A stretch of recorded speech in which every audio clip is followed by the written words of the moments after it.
आप सभी दोस्तों को खमा घणी राम राम। साथियों, प्रश्न है, पंच पीरों में शामिल लोक देवता रामदेव जी की पत्नी का क्या नाम है? नेतल दे, पेमल दे, केलम दे और आपका फूलम दे। तो साथियों, पहले हम रामदेव जी के बारे में चर्चा कर लेते हैं। बाबा रामदेव है, उनका जन्म बाड़मेर के उड़ुकासमेर में हुआ था, शिव तहसील में 1405 ईस्वी में, भाद्रपद शुक्ला द्वितीया को। उसे ही हम बाबेरी बीज के नाम से जानते हैं। और बाबा रामदेव ने 1458 में समाधि ली थी राम सरोवर झील रामदेवरा के अंतर्गत भाद्रपद शुक्ला एकादशी को। तो भाद्रपद शुक्ला द्वितीया से लेकर भाद्रपद शुक्ला एकादशी तक ही रुणेचा के अंदर क्या भरता है? आपका बाबा रामदेव का मेला भरता है।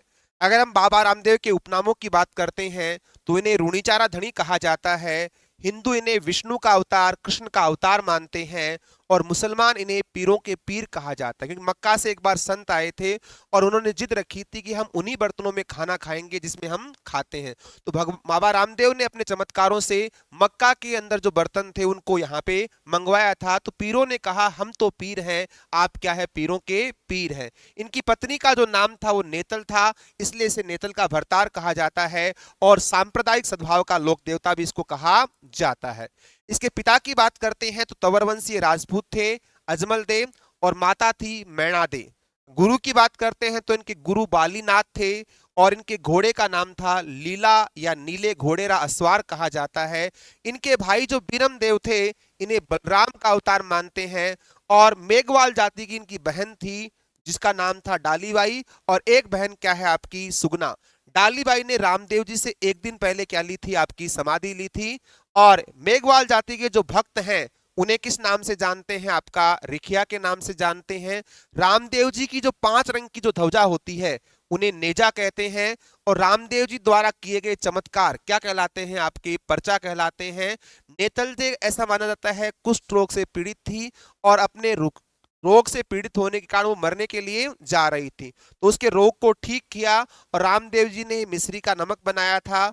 और रामदेव जी के जो भजन है उनको किस नाम से जानते हैं? आपका ब्यावला कहा जाता है। रामदेव जी के भक्तों द्वारा जो रात्रि जागरण होता है उसे जम्मा कहते हैं। और एकमात्र जो लोक देवता है उनमें कवि कौन थे? आपके रामदेव जी, जिनकी पुस्तक का नाम क्या था? आपका 24 बाणियां। रामदेव जी के जो चरण हो उन्हें कहा जाता है पगल्या।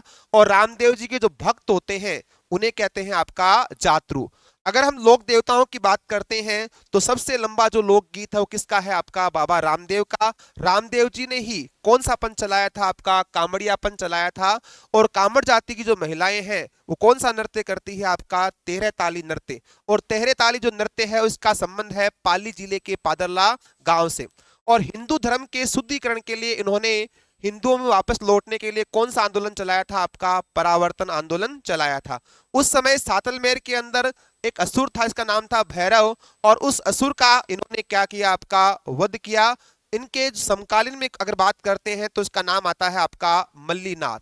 अगर इनके मुख्य मंदिरों की बात करते हैं तो मुख्य मंदिर है रामदेवरा जैसलमेर अर्थात रुणीचा, बराठिया अजमेर जो वर्तमान में ब्यावर में है, सुरताखेड़ा चित्तौड़ में, मसूरिया आपका जोधपुर में, खुंडियास अजमेर जिसे राजस्थान का छोटा रामदेवरा कहा जाता है। अगर भारत में छोटे रामदेवरे की बात करते हैं तो वो आपका कौन सा है? गुजरात। साथियों, प्रश्न क्या था? रामदेव जी है, उसकी पत्नी का नाम क्या था? आपका नेतल दे। तो बाबा रामदेव की पत्नी है, उसका नाम तो था आपका नेतल दे। और तेजाजी की पत्नी का नाम था आपका पेमल दे। गोगाजी की पत्नी का नाम है केलम दे। और बाबूजी की पत्नी का नाम है आपका फूलम दे। और पीपल दे थी वो देवनारायण जी की पत्नी है। अगर हम बात करते हैं पंच पीरों में तो पंच पीरों में आते हैं पाबूजी, हड़बू जी, रामदेव जी, गोगा जी और आपका मांगलिया मेहा जी।